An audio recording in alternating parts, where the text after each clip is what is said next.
D'où vient donc ce désir de sacrifier l'écriture, ou plutôt de sacrifier le corps lisible de l'écriture, pour en manifester la figure illisible et risible à la fois? Eh bien, je sors du trou de mer moire que constitue vraiment mon enfance, deux grand-mères toutes les deux couseuses.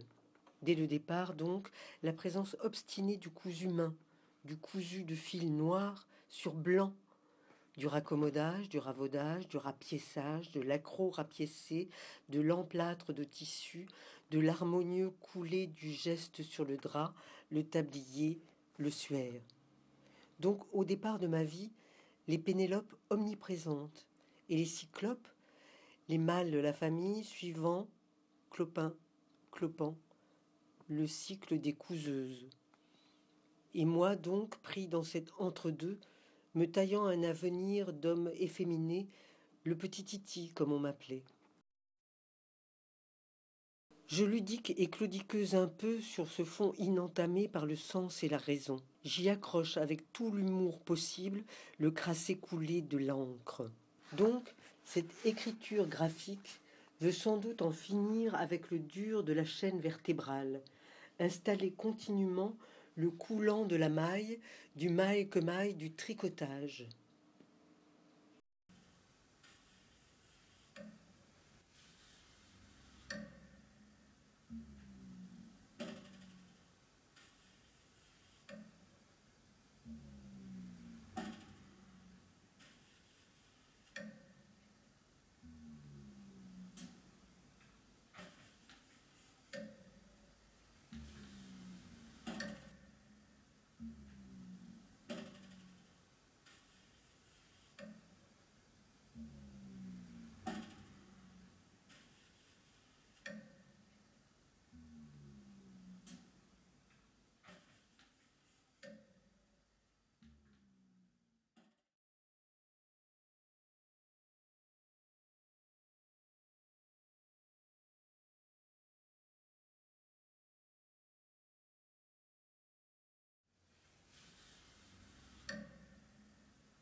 Si l'écriture ne tire pas son coulé du pulsé de la mort, alors à quoi bon?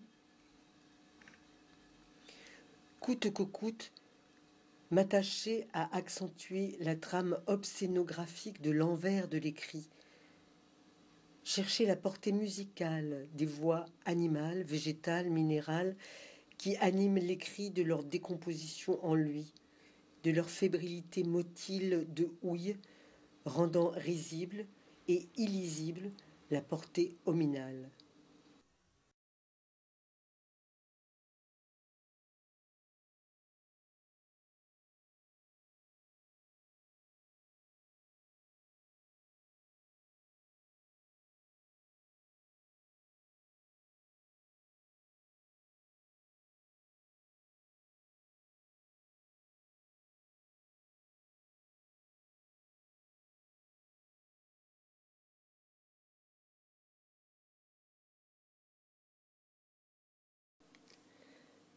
Extrait d'une lettre 78-79 de Lucerné à Thévose.